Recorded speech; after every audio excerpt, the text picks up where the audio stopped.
પ્રધાનમંત્રી નરેન્દ્ર મોદીએ શુક્રવારે શંઘાઈ કોર્પોરેશન ઓર્ગેનાઇઝેશન દેશોની બેઠકને સંબોધિત કરી હતી. પ્રધાનમંત્રી નરેન્દ્ર મોદીએ શુક્રવારે શંઘાઈ કોર્પોરેશન ઓર્ગેનાઇઝેશન દેશોની બેઠકને સંબોધિત કરી હતી. પીએમ મોદીએ કહ્યું કે આપણી સામે કટ્ટરતા એક મોટો પડકાર છે. અફઘાનિસ્તાનમાં હાલમાં જે પણ થઈ રહ્યું છે તે આનું ઉદાહરણ છે. આ બેઠકનું આયોજન તઝાકિસ્તાનના દુશાંબેમાં યોજાઈ રહી છે. પીએમ મોદીએ આ દરમિયાન તઝાકિસ્તાનને તેમની આઝાદીના 30 વર્ષ પૂર્ણ થતા શુભકામનાઓ પાઠવી હતી. પીએમ મોદીએ ઈરાન, સાઉદી અરબ, મિસ્ર અને કતારને એસસીઓ ગ્રુપમાં સમાવેશ થવા બદલ સ્વાગત કર્યું હતું. પીએમ મોદીએ કહ્યું કે નવા સભ્યોના આવવાથી આપણું ગ્રુપ વધારે મજબૂત થઈ જશે. પીએમ મોદીએ આ બેઠકમાં કટ્ટરતાવાદનો મુદ્દો ઉઠાવ્યો હતો.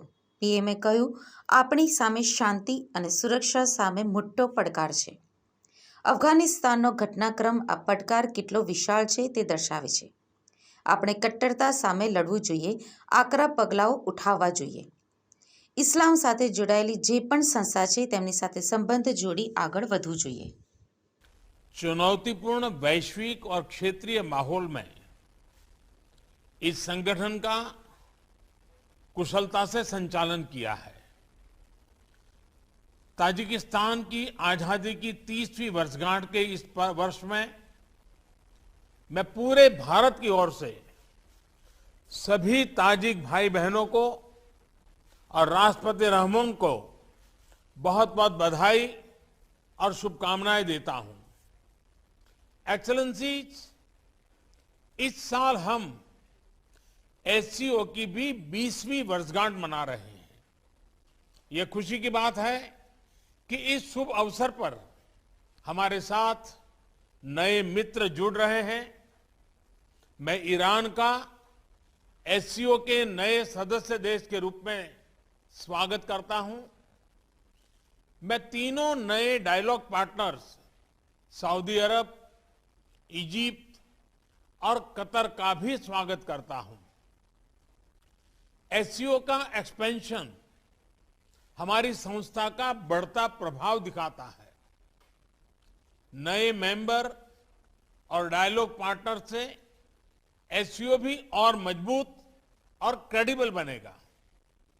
एक्सेलेंसी, एससीओ की 20वीं वर्षगांठ इस संस्था के भविष्य के बारे में सोचने के लिए भी उपयुक्त अवसर है. मेरा मानना है कि इस क्षेत्र में सबसे बड़ी चुनौतियां शांति, सुरक्षा और ट्रस्ट डेफिसिट से संबंधित है और इन समस्याओं का मूल कारण बढ़ता हुआ रेडिकलाइजेशन है. अफगानिस्तान में हाल के घटनाक्रम ने इस चुनौती को और स्पष्ट कर दिया है. इस मुद्दे पर एससीओ को पहल लेकर कार्य करना चाहिए. यदि हम इतिहास पर नजर डालें तो पाएंगे कि मध्य एशिया का क्षेत्र मॉडरेट और प्रोग्रेसिव कल्चर और वैल्यूज का एक प्रकार से घट रहा है, किला रहा है.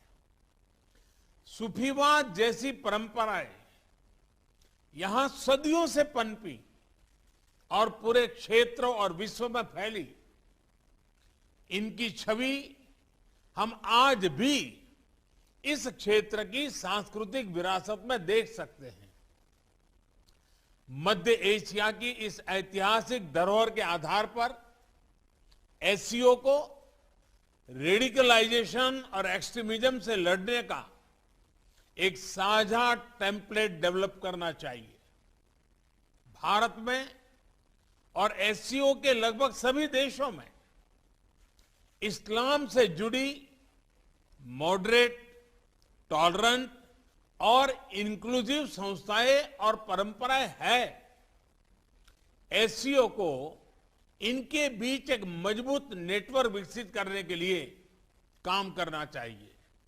इस संदर्भ में मैं एससीओ के रेट्स मैकेनिज्म द्वारा किए जा रहे उपयोगी कार्य की प्रशंसा करता हूं। भारत ने एससीओ रेड्स की अपनी अध्यक्षता के दौरान जो कैलेंडर ऑफ एक्टिविटीज प्रस्तावित की है, उन पर हमें सभी एससीओ पार्टनर्स के सक्रिय